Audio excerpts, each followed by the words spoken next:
पुंडलीकवरदा हरिविठ्ठल श्री ज्ञानदेव तुकाराम सद्गुरु समर्थ त्र्यंबकानंद महाराज की जय। माऊली ज्ञानेश्वर महाराज की जय। जगद्गुरु तुकाराम महाराज की जय। श्री गुरुदेव दत्त।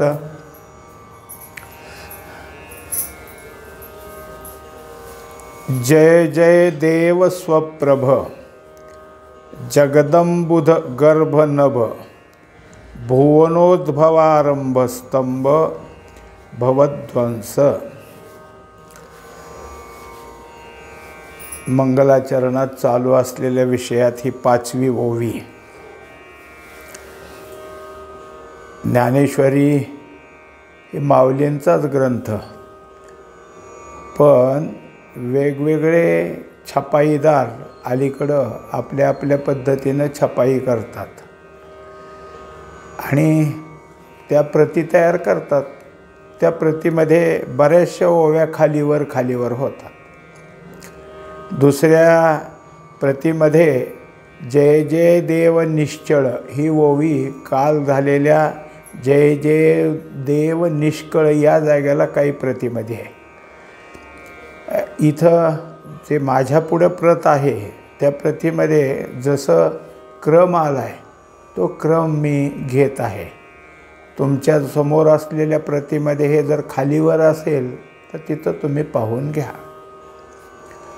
चालू असलेली ओवी 5 नंबरची ओवी चालली आपली।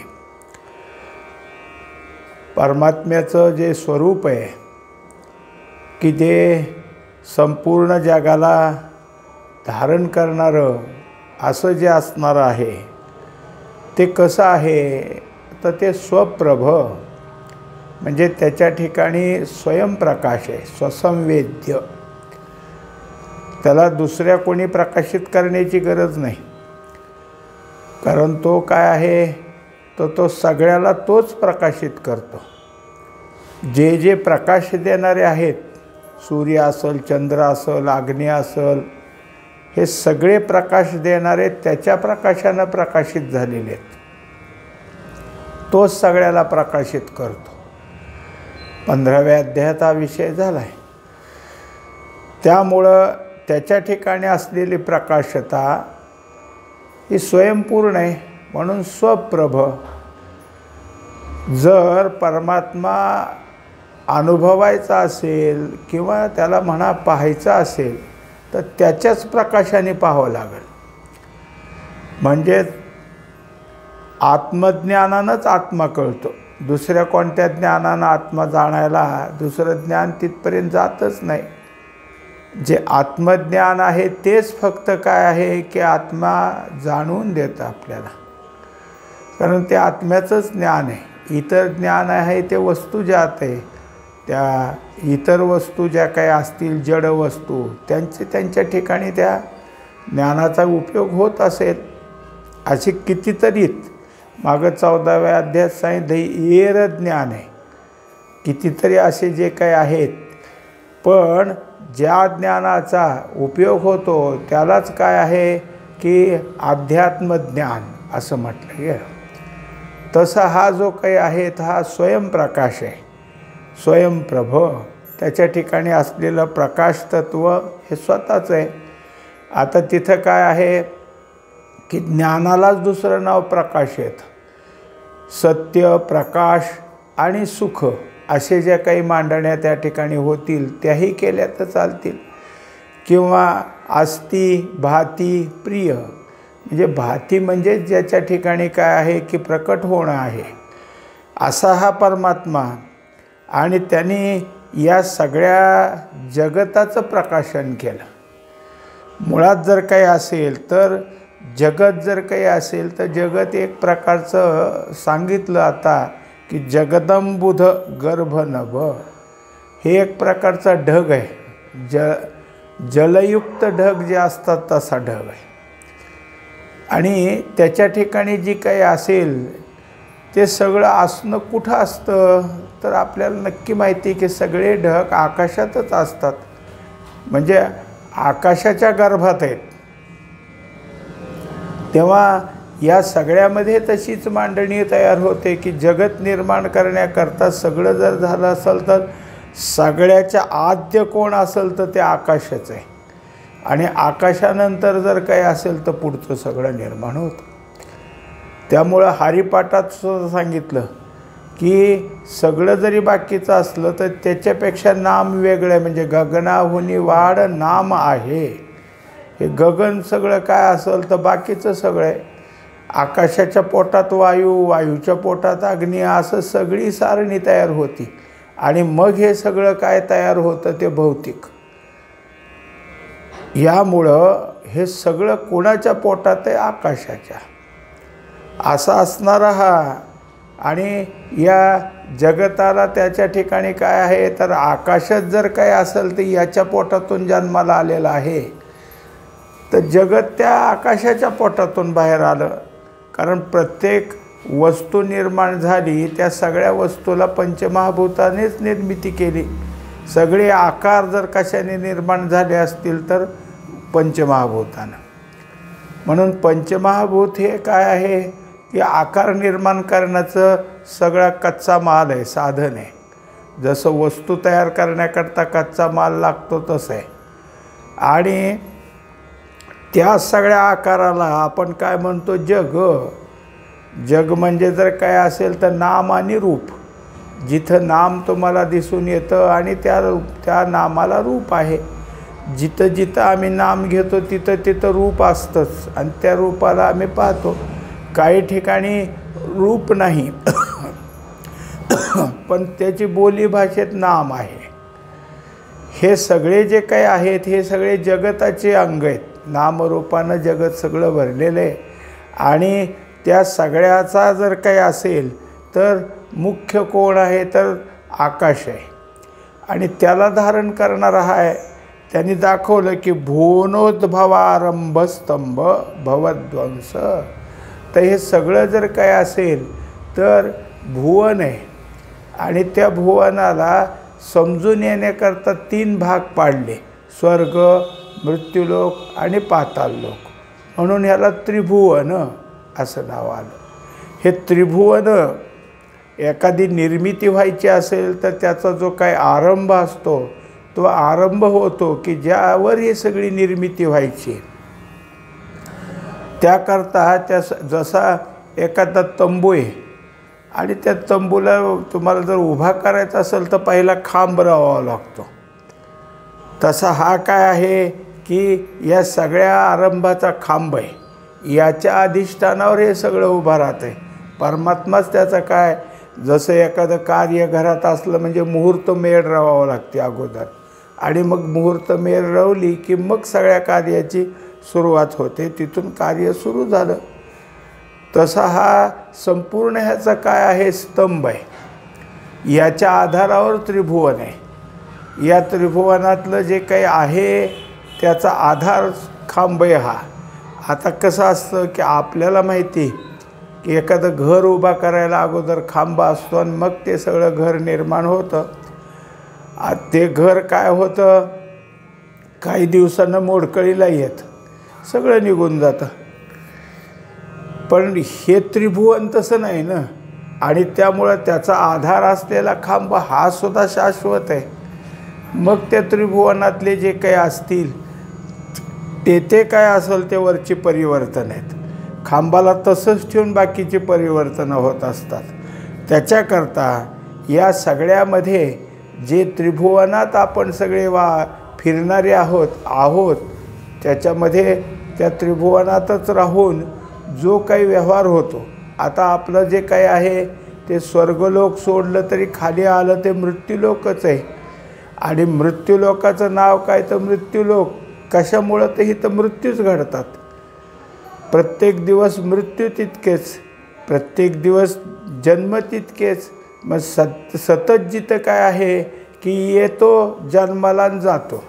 म्हणून तर जग जन्माला येणं गत्वा जाणं हे सतत जर काही जिथं होत असेल तिथं तेवढं सगळं चक्र चालूच राहणार. देह का आला, देहाला निर्माण होण्याकरता पुन्हा कोणती सारणी निर्माण झाली, हे सगळं जसं आपण पाहत आलो, तर हे सगळं चक्र आहे. ह्याचा ध्वंस कोण करणार, हे कोण बाजूला करणार?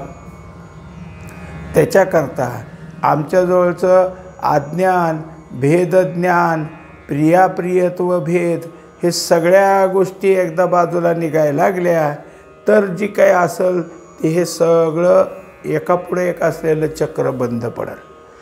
म्हणून हे कोणामुळं होतं, कोण करू शकतो, या भावाचा नाश कोण करणार आहे? तर तो परमात्माच आहे. परमात्म्याचं नाम आहे. एका नामाच्या ठिकाणी एवढी शक्ती आहे की जसं एखादा प्रतिष्ठित व्यक्ती चांगलं सगळ्या गावामध्ये त्याचं काय आहे की चांगल्या प्रकारे त्याला सगळे लोक मानतात. तर एखादी गोष्ट एखाद्याला करायची असेल तर तो सांगतो, जा तिथं जा आणि सांग मी सांगितले म्हणून, माझं नाव सांग त्याला. मग तो कुठं काही खरेदीच्या दुकानात जाओ, सोन्याच्या दुकानात जाओ, कुठे एखाद्या काय आहे सावकाराकडे जाऊ, कुठे गेले की आमक्याने पाठवले, त्यांनी सांगितलं माझं नाव सांग, घेऊन जावं म्हणले. कारण त्यांचं जे नाव आहे ते नाव सामर्थ्यशील आहे. तसा परमात्मा आहे आणि त्या परमात्म्याच्या नावामध्येच एवढी शक्ती आहे की ते सगळं निघून जायला सोपं आहे. भवतरावया उत्तम हे नाव, भिजवणे दी हात पाव काही होऊ देत नाही. मग कशाने? तर नामस्मरणानं. जसं सांगतात की हरिनाम घेई अंगे हरी होई, भवनदी जाई तरोनिया, हे तारकच झालं. मग हे भवनदी म्हटलं, कुठं सागर म्हटलं, हे सगळं अथांग आहे, न संपणार आहे, म्हणून त्याला त्याची नावं आली. आणि या सगळ्याहून तरुण जाण्याकरता जर काय असेल तर नाम आहे. म्हणून भगवंतानी आपलं सगळा जो काय असेल सत्तेचा भाग तो नामाच्या ठिकाणी धारण केल्यामुळं नामही प्रत्येकाच्या ठिकाणी आणि त्याला उपयोग करतो. आता आपण पाहतो की जगतात कितीतरी परिवर्तनं झाली. काय होतं पूर्वी शाळेच्या इतिहासामध्ये सांगितलं म्हणजे कळतं की मनुष्य किती रानटी होता, त्याला काय काय येत नव्हतं. मग कसं त्याची परिवर्तनं झाली. मग एकदा दगडाचं चाक कसं झालं, मग लाकडाचं चाक कसं झालं, मग यंत्राचं चाक कसं झालं, आता तर विमानाचं चाक कसं झालं किंवा यानाचं कसं झालं. हे सगळे परिवर्तन आली ना, कितीतरी परिवर्तन आली. आणि जो पहिला शोध लागतो तो शोध दुसरा शोध लागला की हा जुना होतो, त्याच्यापेक्षा दुसरा थोडासा काय आहे अधिक ठरतो, त्याच्या पुढचा जर आला तर पहिला मागं पडतो की दुसरा अधिक ठरतो. नामाचं झालं का तसं कधी? हे सनातन कालापासून तेच नाम आणि तीच त्याची नामशक्ती आहे. ते इतकी सगळी परिवर्तनं झाली तरी हरिनामात परिवर्तन नाही. आणि कितीतरी सगळीकडे बदल झाले तरी वेद असू द्या, शास्त्र असू द्या, भगवद्गीता असू द्या, त्याच्यातल्या कधी नाही हा श्लोक जरा वर पाहिजे होता, जरा खाली, असं सुद्धा कुठं नाही. किंचित बदल करण्याचा प्रयत्न कुठं कसाही व्हायचा नाही, कारण त्यात कधी काही झालंच नाही, ते होणारही नाही. म्हणून या सगळ्याचं काय आहे की हे सगळ्याला बाजूला करणारा आपण ज्यात गुंतलो त्याचं नाव भव. आपण गुंतलो कशामुळं? तर आपल्याच ठिकाणी जे काही निर्माण झालेलं जगत आहे त्या जगताच्या ज्या काही निर्माण झालेल्या वस्तू आहेत त्या वस्तूचा मोह आहे. आणि त्या मोहात गुंतलेलो आपण, त्यालाच काय आहे की भव म्हटलं. मग हा मोह, त्याची धरली वासना, पुन्हा आला जन्म, पुन्हा धरली वासना, पुन्हा आला जन्म, असे फिरतोय. जन्माला काय आहे? हेच कारण आहे. मग जन्म येतो ते वासना भोगायला येतो असं म्हणायचं आहे. वास्तविक प्रत्येक जन्म येतो तो दुःख भोगायला येतो. जन्माचे ते मूळ पाहिले शोधोनी, दुःखासी कारण जन्म घेणे. दुःख त्याचं मुख्य आहे. आज प्रत्येक जन्मात दुःखच आहे ना. कुठल्याही जन्मात काही जरी अगदी सामान्य बारीक कीटक जरी असला तरी त्याला त्या ठिकाणी सगळ्यालाच भय आहे. भय कशाचं आहे, तर भय त्याला तर मृत्यूचंच आहे. मग सगळ्याच्या ठिकाणी तेच आहे, हे दुःख आहे. आणि हे दुःख नाहीसं व्हायचं असेल तर सर्व दुःखाचा नाश परमात्म्याच्या सानिध्यात गेल्यावर, परमात्म्याशी एकरूप झाल्यावरच होतो. याच्याकरता भवद्वंश जय जय देव निश्चळ, चलित चित्त पान तुंदिल, जगदोन्मिलना विरल केली प्रिय. आता पाहायला गेलं तर आणखी एक विशेषण दिलं. अगोदरच आपण थोडंसं कालच्या ह्याच्यात पाहिलं होतं की निष्कळ. आता याच्याजवळचं काय आहे की निष्कळता काय आहे, कारण तो सगळीकडं समान आहे, पण तो कोणाचं काय करतो असं नाही. त्याच्या ठिकाणी काय आहे की काही नाही. आता तेच सांगायचं अजूनही, तो आहे त्याची कशी आहे, तो स्थिर आहे, अचल. आणि अचलता त्याची जी आहे ते अचलता त्याच्या ठिकाणची स्थिरता आहे. म्हणजे काय झालं तर हे सगळं जे निर्माण झालं आहे त्याच्यामध्ये दोनच तत्व आपल्याला स्पष्ट दिसतात, एक स्थिर तत्व आणि एक चल तत्व. हा परमात्मा स्थिर तत्व आहे आणि हे चल तत्व आहे. जसं पाहतो आपण आपल्या घरामध्ये आहे, जुन्या जे काही आपली घरं आहेत त्यात आहे की दळण दळायचं असलं तर जातं होतं पूर्वी, त्या जात्यात एक पाळी स्थिर आणि दुसरी फिरणारी. मग एक काय आहे स्थिर आहे आणि दुसरं आहे.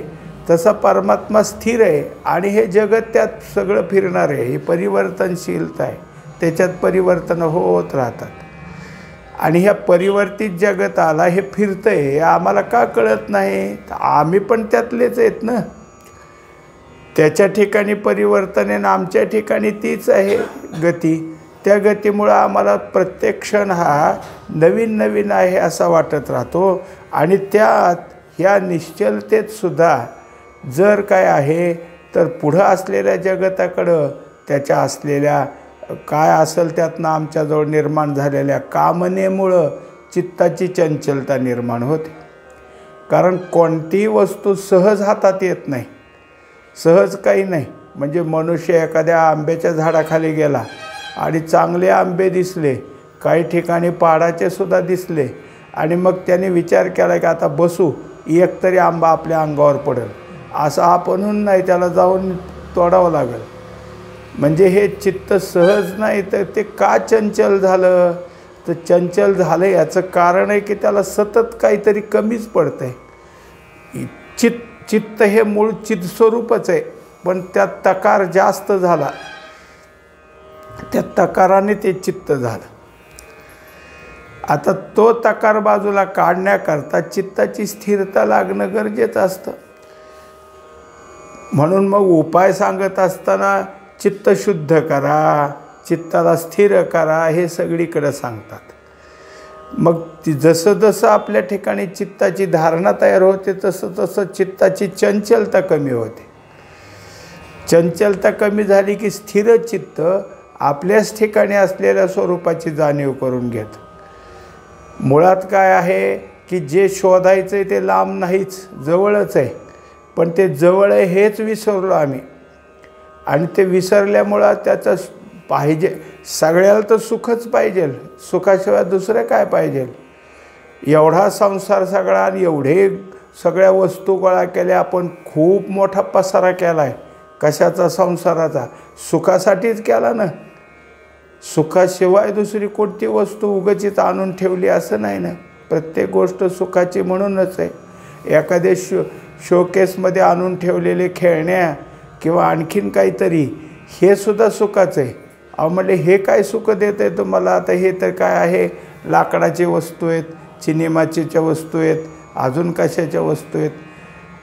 दुसऱ्याने वाहवा केली, कुठून आणलं, खूप छान आहे की आम्हाला सुख होत. म्हणजे दुसऱ्यापेक्षा आम्ही वेगळं काहीतरी मांडणी केली, हे पाहून सुद्धा सुखच आहे. मग सुखाशिवाय दुसरं काही नाही हे जर चित्ताचा विषयच आहे, तर जे परमसुख आहे त्या परमसुखाकडे चित्त जातच नाही. म्हणून ते चंचल झालं. आणि त्या चंचल चित्ताला जर परमात्म्याकडे यायचंच असं जर वाटत असेल, तर ह्या चंचल चित्ताचं पान करणारा हा आहे. चलित चित्त पान तुंदिल. तर तो त्यामुळं एक ह्या रूपकामध्ये सगळी मांडणी करत असताना काय केलं की गणेशाचं रूपक केलेलं आहे. म्हणजे गणेशाकडे पाहिलं. माऊली जसं परमात्मा सांगतात, सद्गुरू सांगतात, तसं गणेश त्यांच्या दृष्टीने सगळे एकच आहेत. मग गणेशाचं एवढं पोट मोठं का? कारण इथं तुंदिलं, एवढं पोट मोठं का? तर ते हे सगळं प्राशन करतात. असं सांगितलं जातं की संत महात्म्याच्या ठिकाणी सुद्धा पोट मोठं असतं. कशामुळं? तर म्हणले सगळ्याची दुःख पचवतात ते. सगळ्याच्या दुःखाला त्याने धारण करून करून त्यांच्या ठिकाणी हे काय आहे की त्यांच्या पोटाची वाढ झाली. इतर साधू संताकडं तेच आहे. योगी तेवढा तुम्हाला काय दिसेल की आत पोट गेलेला दिसेल. पण जे साधू आहेत, जे संत महात्मे आहेत, ते त्यांच्या शरीराचे काय आहे यांच्यासारखं नाही. त्यांची मांडण्या सगळ्या वेगवेगळ्याच आहेत. आता ह्या सगळ्यामध्ये हे जे काय आहे तर या चलिताचं म्हणजे त्यातल्या चंचलत्वाचं जे काय आहे यांनी पान करून घेतलं. मग त्यामुळे एरवी आपलंच मन आहे पण आपल्याला स्थिर करता येत नाही. किती मोठी अवघड गोष्ट ही. ते कधीच आपलं ऐकत नाही आणि आपण मात्र त्याचंच ऐकतो. दुसरं काही नाही. आपल्या मनात आलं म्हणून हे केलं, मनात आलं म्हणून ते केलं. आणि ते मात्र आपल्याला कधीच नाही. थांब म्हणलं तरी थांबायचं नाही. काही वास्तविक पाहता काय आहे, एक गृहस्थ होता आणि काय कोणास ठाऊक एक साधू होते. त्या साधूकडे गेला आणि साधू महाराज मला आशीर्वाद द्या. तुम्ही सांगा की तुझ्या जे मनात असेल ते तुला मिळेल. ते म्हणले तुझ्या काय मनात आहे ते सांग, तसा मी आशीर्वाद देणार नाही. अहो तुम्ही अगोदर तर आशीर्वाद द्या मग बघू. म्हणले तसं नाही, तुला काय मागायचं ते सांग मग बघेन. म्हणलं मला खूप धन पाहिजे आणि धनवान व्हायचं आहे. तुम्ही काय करा, मला आशीर्वाद द्या. ते म्हणले तसलं नाही मिळणार. तुमचं काय जातं आहे? म्हणलं नुसतं आशीर्वाद द्यायचा आहे, द्या. ते म्हणले एक आहे, तुला आशीर्वाद देत असलो तरी तू असं कर की मी सांगतो ते कर, मग तुला धन मिळेल. तू घरात जा आणि शांत डोळे झाकून बस आणि जे बाहेर गावाच्या बाहेर जे वेताळाचं असतं ते वेताळाची मूर्ती, म्हणजे तिथं काही आकार नसतो काही नाही, त्याच्या ठिकाणी स्मशानाच्या जवळपास एक ते उभा केलेले दगड असतात, त्यावर पांढरा चुना ओतलेला आणि पांढरे असतात, त्याचं ध्यान कर. आणि ते ध्यान करत असताना मध्ये मारुतीला अजिबात येऊ देऊ नको, अजिबात येऊ द्यायचं नाही. ते म्हणलं आता बघा हे जर ध्यान तुम्ही सांगितलं तर मी कशाला मारुतीला येऊ देतो आहे. आणि बसले. कशाचं आलं आहे? मारुतीच पुढं. हे कोणी केलं तर मन आहे ना, ऐकतंय का त्याचं? ते नको म्हणाल तेच करतं. नको म्हणाल जसं त्या ह्याच्यात आहे नवनाथ कथेमध्ये आडमंगनाथाला त्याने सांगितलं की जे मनात येईल ते करू नको. तसं होणं कठीण जातं. म्हणून हे चंचलत्वाची स्थिरता जर कोणाकडून होत असेल तर ते नामातून होते. मग नामच एक आहे की त्याचं धारण करणारे तुम्हीच आहेत.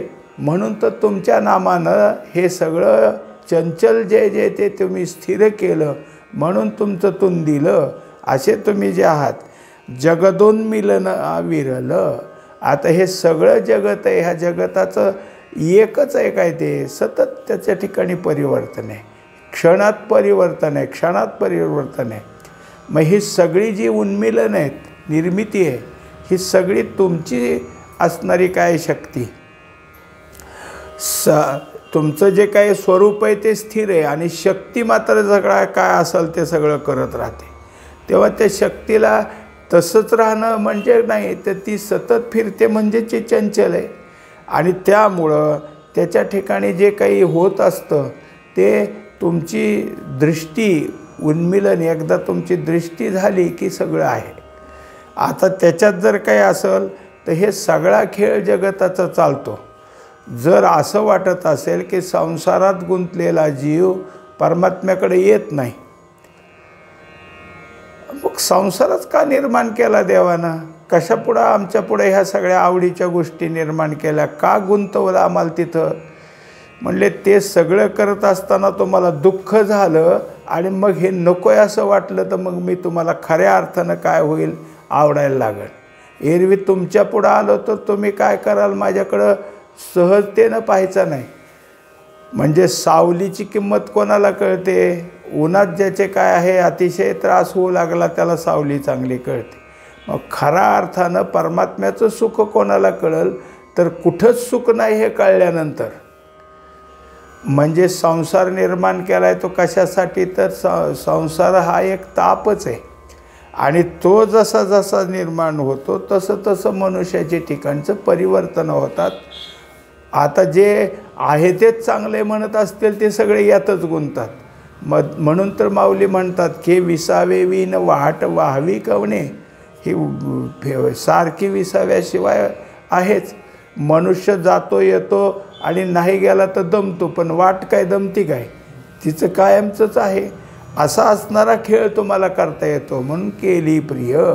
असा खेळ करणारे तुम्ही आहात, तुमचा सगळा त्या खेळामध्येच गुंतलेला आहात, असे तुमचे स्वरूप आहे. आता हे सगळं केलं जातं पण निश्चल काही नाही. मग ह्या निश्चलतेमुळं एवढं सगळं कसं होतं? मग जसं कपडे वाळत घातलेले वाळले उन्हामध्ये, वाळवण काय घातलं होतं ते वाळलं, दुसरे काही कामं होती ती उन्हाच्या ह्याच्यात झाली. मग सूर्याने केली का सूर्यप्रकाशाच्या ह्याच्यात आपण सगळी केली? तर सूर्यप्रकाश हा आम्हाला काय झाला, त्याच्यासाठी उपयुक्त ठरला आणि त्या प्रकाशानं ओले कपडे वाळले, खालची जमीन ओली असलेली वाळली, जे काही टाकलेलं असेल वाळवण म्हणतो आपण त्याला ते वाळून गेलं, हे सगळं झालं. पण ते सूर्याने केलं असं होतं.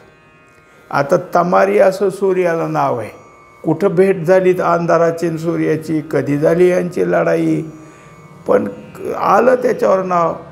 तसं परमात्म्याचं काही नाही, पण परमात्म्याने हे सगळं केलं असं जेव्हा येतं तेव्हा यांची निश्चलता आम्हाला सांगावं लागते. मग हे सगळं घडतं कसं, तर ते दाखवलं नाही. एक काय आहे चलित तत्व आहे आणि ते चलित तत्व हे सगळं काय आहे पुढचं होत राहतं. मग आता त्याला शक्ती ह्याचीच आहे.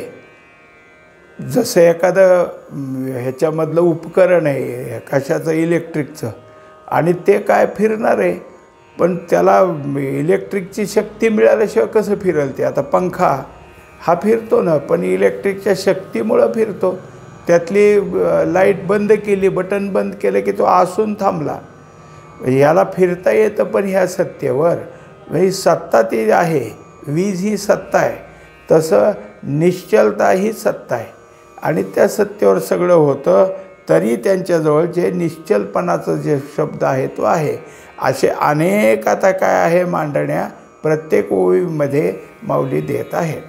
पुंडलिक वरदा रे विठ्ठल, श्री ज्ञानदेव तुकाराम, सद्गुरु समर्थ त्र्यंबकानंद महाराज की जय, महाबुली ज्ञानेश्वर महाराज की जय, जगद्गुरु तुकाराम महाराज की जय, श्री गुरुदेव